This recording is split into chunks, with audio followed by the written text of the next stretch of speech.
Kicking us off in the news, this is going to gross out all of our gym junkies out there, but a bunch of research has come out to say that machines, including treadmills, exercise bikes, free weights, contain over 1 million germs per square inch. To put this in perspective, it's 74 times more bacteria than a bathroom tap handle. Right, okay. So the gyms- weights at a gym. Yeah, the weights at a gym are outdoing the germ numbers to your typical bathroom tap handles. There you go. Just another excuse not to go, hey? If you're thinking of going to the gym today, don't. It's a BYO sanitizer. It's a biohazard out there. Don't do it. But they've compared it to saying long handshakes with multiple sweaty people is what it's like if you don't clean your equipment. So if you do go to the gym and you don't want to get sick, make sure you wash your hands after and clean your equipment too. Yeah, don't forget a towel. Yeah. In other news, Paul Kelly has announced a tour. It's actually his first arena tour ever. Yeah, right. Paul Kelly.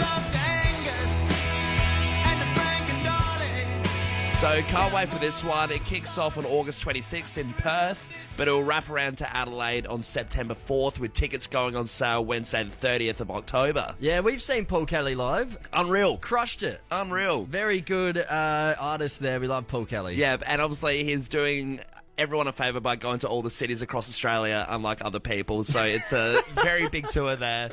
In other news, music news, SoundCloud stats have revealed that electronic music fans are their best ever. We're the most engaged, the most clicks, the most shares, the most recommendations to friends, the most time spent listening. So all of you EDM lovers out there, you're doing SoundCloud a huge favour and stopping them from bankruptcy, which was a thing 10 years ago. They've actually thanked all the EDM fans out there. There you go, Fresh Fam. Whatever you're doing right now, stop it. Give yourself a pat on the back. Yep. Because that's all us. November 8th at Observatory 23, we're hosting our Tradies and Ladies Night. Yes, it's going to be the night of nights. I cannot wait. There's going to be food, there's going to be drinks, there's going to be DJs, there's going to be speed dating. Yes. So this is the big hitter of the night. Of course, everything else is going to be fun. It's going to be your typical classic fresh party with heaps of dancing, music, whatever. But the speed dating is where it's going to get fun. It's meant to be a bit tacky. It's meant to be lighthearted. But we want all of your tradie mates. If you're a tradie, if you're a lady, even if you're not a tradie, just come along. Just you can pretend. We're going to fake it. Yeah, we're faking it. We'll rock up in the high vis to do some speed dating. So do what you want. Bring a few mates. No, you have to bring your white card. No, absolutely. Everyone's welcome. All you got to do is head to fresh927.com.au. You can register there to come along to our Tradies and Ladies Singles Night, where we're going to try some speed dating. We're going to have some mingling. We're just going to party, really. It's just be an a good excuse time for a good party, Yes. isn't it? But I guess a huge part of speed dating is, what do you come in with your pickup line? How are you getting the person's attention across the table so you can finally get their number? And we wanted to kind of explore the best pickup lines. Yeah, so we're going to throw to you in just a moment, Fresh Fam. 1300 73 73 74. Give us a buzz. Let us know your best pickup lines so maybe we can pull them out November 8th at our Tradies and Ladies Night. Or if you can't give us a buzz, just text it through to us, 0428 927 927. You can get involved in the show any way you like. Yeah, if there's one pickup line you want to brag with and say this works all the time, hand it over to us. We'll write it down. We'll give it a whack on the night. But right now, we actually got our producers, Tom, to write a bunch of pickup lines, and we haven't had a look at what they've written just yet. And I think we'll just go back and forth and give them a whirl, see how good they are. All right, shoot one on my way. All right, you go to a nightclub. All right. This is more of a scenario as opposed to like me just doing it. All right. You go to a nightclub to see a girl in pants, and you say, "Excuse me, are those space pants?" She says, "Why?" You say, "Because your bum is out of this world." I know exactly who wrote that. I don't even want to turn around and look at them. I knew don't it know was if going I to be. can I knew read it was this going one. to be dicey. What have they done? Did they think we could read this out on air? I feel like I'm going to be sacked. I really don't know if I can read this think one. you can read that but next one. I'm going to do it. You know what? Just do it. Well, This is our producers. They wrote them. they're liable, not us. Your breasts remind me of Mount Rushmore because my face should be amongst the... I didn't even finish them. Jesus. Jesus. We've got some absolute hornbags in the producers' booth this I morning. reckon so. Hey, if our boss is listening, it's all on the producers behind the glass here, not us. Good morning, Adelaide. No, I absolutely can't read number 3. I'm not even touching it. What are they thinking? Do they actually want us to get sacked? They're waving their arms around and telling us not to read anymore. If you give us a buzz right now, Adelaide, let us know your best pickup lines. Cue the music. Someone's texted in, are you an ibis? Because I've been checking you out. Well, I've been checking you out. Good stuff, good stuff. Not a bad start. You know, these don't get better. How about it? I feel like pickup lines are just always at the same level of trash, so... Yeah. Nah, but they always make me giggle. This text here, I put the laid in Adelaide. Not bad. Not bad. Might steal that one. I'll use that later. What do we got here? No, that's rude. That's rude. Can't say that on radio. People are trying to do us dirty. We can't say all of these. I've got this one here. So, Matt's texted it in. Are you a Netflix show? Because I want to binge watch you all night. That's just creepy. Jeez. Let's get into the phone, shall we? Hey, we're heading over to Two Wells. We got Chris on the line. G'day, Chris. What's your best pickup line? Girl, you're not Tasmanian, are you? Because you look just like my second cousin. Whoa! I hope you're not trying to pick up any Tasmanian girls. Oh, you know, you got to do what you got to do. Chris, has that line ever worked for you? Absolutely not. Hey, there's still time. There's still time, Chris. Good on ya. We got Troy and Elizabeth. Tell us, Troy, what's the pickup line? Hi, my name's Morgan. That's little M, big organ. Oh! Wake up with Troy this morning. Silver tongue Troy. Troy, have you ever actually used that one in practice? No. Nah. Now, Troy, tell us, are you going to come to our speed dating night? Are you going to whip that line out, or what's the go? Probably not, no. Nah. Okay. That one stays away from everyone. God, oh, for goodness sakes. Text just came through. Yeah. Hey, you Tom's mum, or is this just a banana in my pocket? Hey, bring your mum to the speed dating. We'll link him up, finally. Hey, Callum, back in 2011, the first pet cafe opened up in China. Right. Since then, pet cafes have grown by 200% per year in China. So last year, there were over 4,000 of these pet cafes in China. Cool. I mean, the stats sound crazy, but first off, what is a pet cafe? Well, it's not what you think. Because when I hear pet cafe, I think, right away, like, oh, it's a cafe for pets. You know how, Sure. Like, my dog gets a puppuccino most days down at Argos on the parade. A lot of places do these puppuccinos. Yeah. It's not a cafe for your pet. It's actually a normal cafe, except it has dog workers. What, it's run by pets? It's That's run by stupid. humans. The dogs are just, doing all the labour. Yeah, right. Okay, Not, so... obviously, they're not making coffees. Dogs don't have opposable thumbs.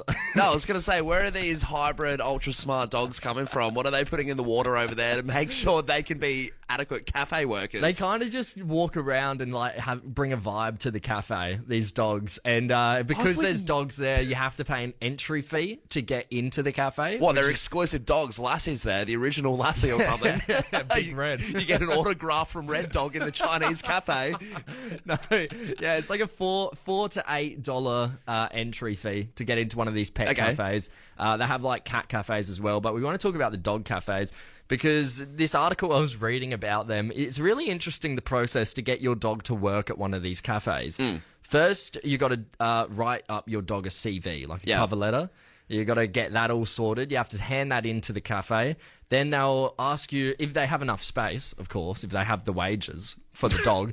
They'll then put you through an interview process where they'll meet the manager. Your dog will meet the manager. Sure. They'll, get a vibe check. Then they have a trial shift where they suss the vibe of your pet, make sure they get on with the other dogs and get on with humans okay, and they're not a bit, ugh. This is absolutely insane. Yeah. Who's running this? Imagine being the human that you're telling someone what your job is and you're saying you run a cafe full of dogs and you do trial shifts for dogs. Like, when you word it out loud, it is shit crazy. Yeah, it's insane. The other thing, they don't earn a salary. Obviously, they're not going to pay dogs human money. what good would that do them? Instead, they earn a salary in snacks. So Snacks, what? Schmackos? they're paid in snacks, yeah. But the owner and the friends also will get discount within the cafe. I wonder what a job interview with a dog would be like. I wonder. Cue the dream music. Oh, hello there. You must be Bark Twain here for the job interview. Shake. Okay then. Gonna go ahead and tick no to the well-trained box. Now look, Bark. Okay, sorry, Mr. Twain. Here's my offer. 2 schmackos per hour and discount for your owners and their friends right here at Bon Appetit. Oi, what are you looking at? Are you looking at the picture of me and my wife? Bark Twain, you are one sick puppy, mate. Get the hell out of Bon Appetit. You're not welcome back. So that's how what it'd be like. It's unfortunate that that's probably what goes down in those interviews.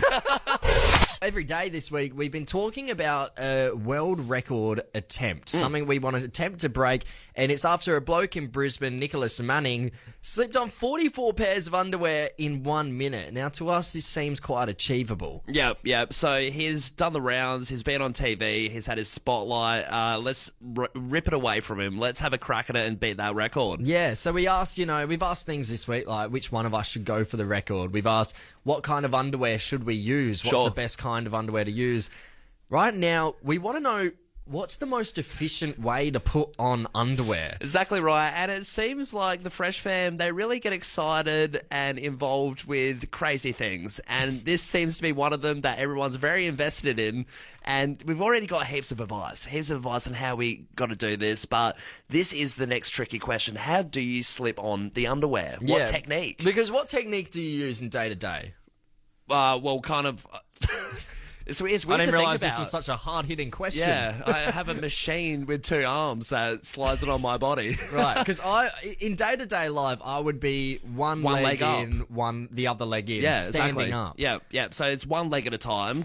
Got to be safe. Don't want to fall over. Now, the way Nicholas Manning did it, who currently holds the record, is he would be in the leg holes of one underwear, squat down, pick up, jump to the next one, squat down, pick it up, and he'd jump to each leg hole and then squat to pull them up. It's a wild technique, and no wonder he came out and said he does so many squats a day leading up to this. Yeah. And you know what? You notice his craftsmanship of doing this sport, because there's some points where he jumps directly into the 2 holes of the undies. His feet land perfectly in there, so he can just bend down, slip him up, and do it so carelessly. They say he was a gun at hopscotch. Yeah, an old veteran of hopscotch. But yeah, he's got a really good technique there. But there's so many different ways. I mean, yesterday, yes, we had a text come in saying you lay down on your back, slip your bum up, and then lift. Yeah, slip them on and then lift your bum. We're not going to be doing that, though. There can't be any laying on your back. What, can't they not? No. Why not? It'd be way too hard. You reckon? I reckon, yeah. Nah, I think it'd be a bit of a core workout, but I think if you have the underwear like laid out, ready to go, I think on your back would be all right. I feel like the underwear will get too thick then, and you have to protrude your stomach upwards, and that's where it's going to get really heavy on the abs. End up with a bad back. I think we do the technique old mate from Brisbane does, but just do it better. Right, well, let's get the Fresh Fam's opinion on this. What's the most efficient way to put on your underwear, Adelaide? We did get a text in from somebody saying, I don't wear underwear normally, so I don't know. Yeah, this isn't a commando party. We're putting on underwear, not taking them off. We only need the best on the team. Hey, let's head over to Kilburn. We got Josiah on the line. Josiah, good morning to you, mate. What do you reckon the most efficient way to put on underwear is? Morning, Tom. I reckon just jump into it like the holder has. But what I would do is actually just spread them as wide as you can and just jump right into them. Right, okay, so who's going to be spreading them? Are you saying one of us should just be like holding them to the side? No, he means like jump far, don't you? Oh, right. Like a long jump into the next pair of underwear, right? Yeah, basically. Okay, not bad. A bit more athleticism than I thought we'd have to muster up, but maybe it can be done. I don't know. Yeah, I feel like you might want them closer together though, because you don't want to lose precious time. No, exactly right. But we'll keep it in mind. Cara in Glenelg North. Tell us. I feel like you may be an expert here on the subject. How should we put on the underwear? Well, I do quick changes for musical theatre shows, and we have to get people in and out of costumes in like 30 seconds. Yeah, so what right. we do is we gather the whole costume on the floor. We spread it out, so if it's like a leotard and then pants and whatever, so that person can just put their feet in it and pull the whole lot up. So I don't see why you can't spread out each pair of underwear on top of each other on the floor, put your feet in the two holes that it creates, and then just pull them up one at a time. So yeah, Yeah. just a bit of a loophole there. You know what? Like, it got my brain thinking, Cara. What if we attached ourselves to some sort of bungee rope and we have them all laid down and you just bounce Jump up and into down? it. Yeah, you just bounce up and down. You get them on. We have them set out. Cara, I like that idea. Let's put them all together. Yeah, put them all together, put your feet in, and then just pull them up one at a time. I think the bungee rope is having a bit too much fun with it. Yeah. I'm looking at We'll do it in New Zealand. We'll make it an adventure sport out of it. Hey, let's wrap things up with Simon here. Simon, what's the most efficient way to get your boxes on, mate? Now, look, I'm not a sports engineer, but I do agree with the briefs. I think that's a really good idea. Yep. Typically, I'm just a one leg at a time sort of a guy, but you know what? I'm not going for a world record, right? But I think you need to do a combination for those other callers as well, where you could almost stand on a ladder and then jump straight down, bang, put one pair of briefs. But since I've been thinking, I think you could line it up like a set of dominoes, right? Jump from the top of the ladder and just Straight in. Atomic wedgie level. Don't even have to touch it. Have an ambo on standby. We'll have to get a bunch of interns to hold the underwear for us as we jump down. What's the current world record? 44. I reckon you can triple that. As fast as you can fall down a ladder. It's not a bad technique, Tom, but it would be dangerous. We need a little bit of padding, but it's probably the quickest way to do it. We'll have to wear a cuff or something. We will be attempting to break this world record Monday coming, so stay tuned for that. We'll do it live here on The Breakfast Show. Being called out sucks, right? It doesn't matter what you're being called out for. It's that sinking feeling you get when someone starts to call you out. But to be called out by technology, something about the idea that the robot inside, it gets nothing out of making you feel good or bad. No, exactly. So it makes it even more painful, right? You Yeah. can't fight against it. It's just sitting there. It's not going to take what you're saying on board. That's it. They just give you the flat truth. There's no lying to make you feel better about yourself. The technology just gives you nothing but the truth. Example, playing Wii Fit. Yep. You know, back in the day, and we would tell you, you're too fat. Or you're too skinny. Yeah, it was. To be fair, I've never actually met anyone with good body weight on Wii Fit. No, it sort of does you dirty on that one. But I think Wii Fit, a bit dodgy. I think there would have been millions of people around the world that would have thought, yeah, I'll go back to the Sonic the Hedgehog games, actually. I think that Sonic doesn't judge me for my weight.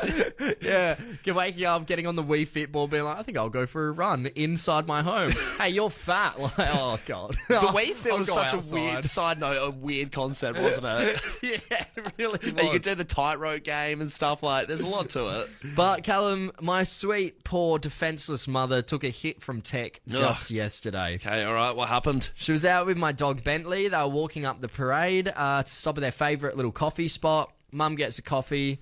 Bentley, my dog, he gets puppuccino. Yep. Of course. Lavish dog. And yeah, he is. And there's something about pugs, right? That they're really needy dogs. Like, they need to be, like, attached to people. Sure. They can't be left alone too long. They start going, like, stir crazy.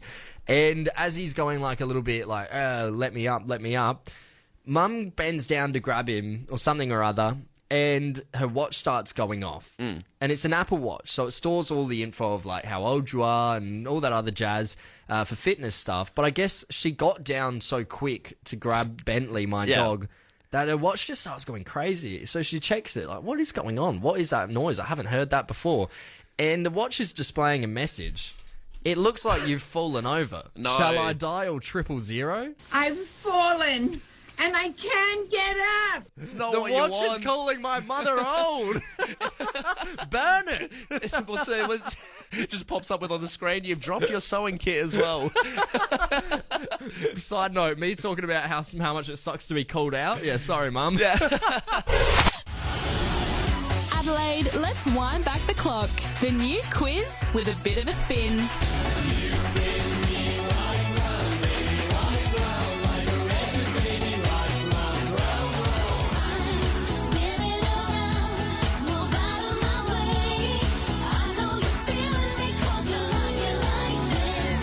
It's Wheelie Wind Back Wednesday with Tom and Callum on Fresh 92.7. Yeah, come take a spin through the decades with us in our favourite quiz show. It's Wheelie Wineback Wednesday. We'll spin a big wheel. Whatever decade you land on, you have to answer 3 questions correct, and you can win yourself a double pass to the movies.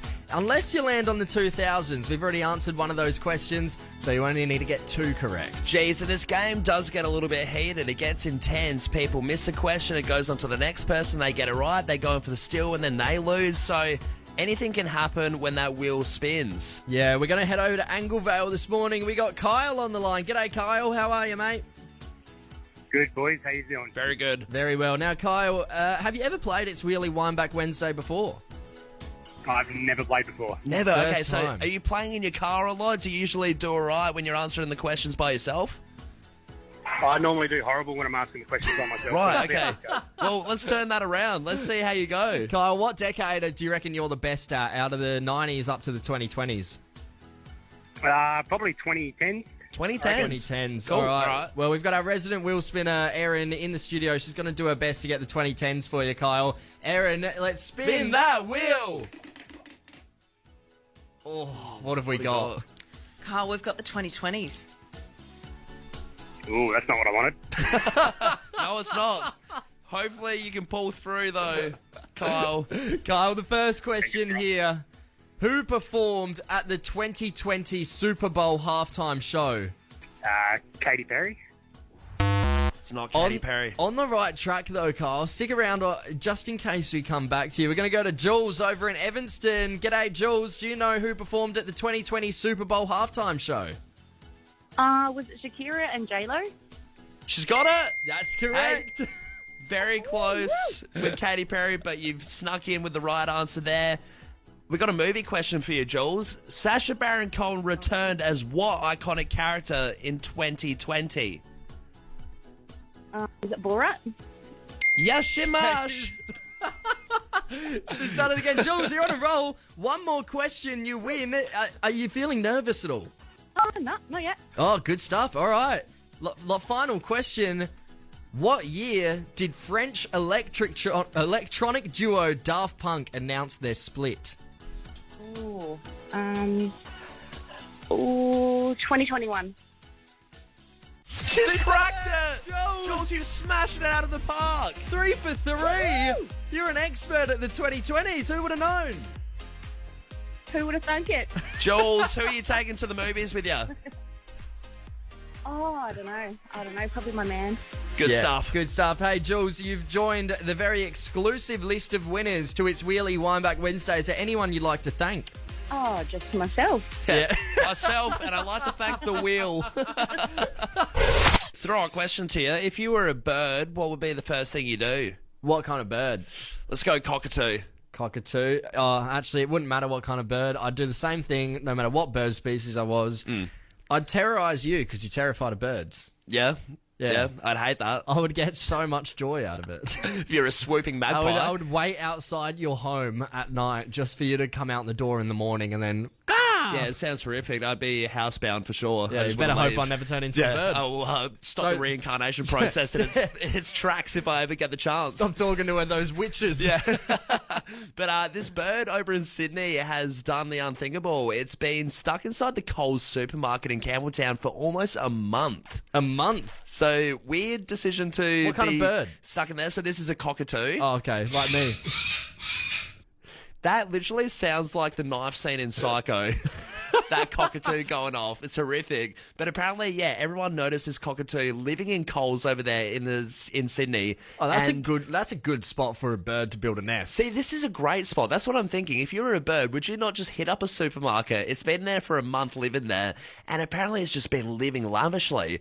Yeah, even the manager of Coles has bowed down to the bird, and at nighttime, he puts out water and brioche bread for the bird to eat. So he's kind of given up in trying to get rid of it. He says, "Oh, look, it's kind of just a zoo attraction now, the Coles." The bird has its own set of keys. Yeah. Like, you mind locking up, Steve? Yeah, I'm just here for night shift. Thanks, mate. But yeah, it's absolutely crazy, and they've eventually got the bird out, right? But the bird's gone. So the bird's gone. He's been evicted. He's been evicted out of his rental. He got the papers. Ate too much brioche, but the way they did it is so funny. They brought a girl bird in by the name of Old Lady Doris.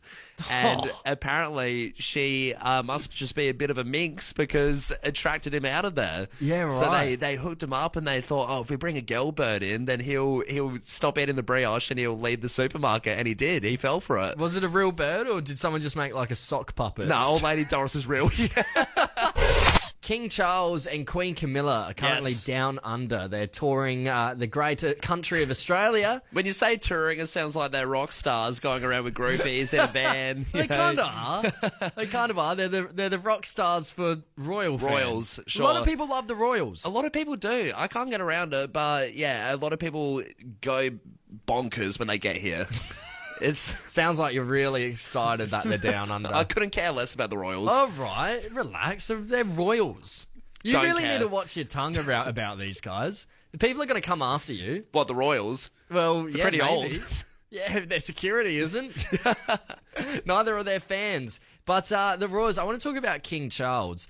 He has one drink every night before bed. What do you reckon that is? I would go for an old man English. Let's go a tea. Let's go a peppermint tea or something like that. Cup of tea. They Yeah. don't. I think they hate peppermint tea in Britain. Well, that's I just think- like tart in their mouth. I think they only have like the English breakfast. Yeah, just nothing Anything else. is Surely that's just myth. That the Royals only ever drink English breakfast and nothing else.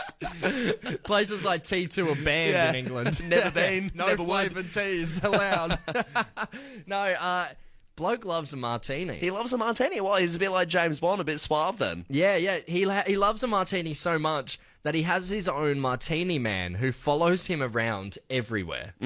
That is bizarre. Now, when I say everywhere, I mean everywhere. He doesn't leave the house without his martini man. That's wild. This guy, you know how like Snoop Dogg has the guy who he pays an annual salary to just to roll spliffs up Yeah, for him. yeah. Yeah, well, King Charles has a guy who brings around that shakes a cocktail for him. It just seems insane because, like, unlike Snoop Dogg, they're doing a lot of royal procedures that require a bit of decorum. Well, so you they're never just know when you're going to need Yeah. to, make a toast or make a cheers or something. So he's got the martini man on He's hand. already got it on guard. I don't know if he takes him out with him, but maybe he sits in the limo and he's just there shaking the Who's shaker. Who's the guy shaking in the corner? Yeah, don't worry about him. Martini man. yeah. You just call him Teeny.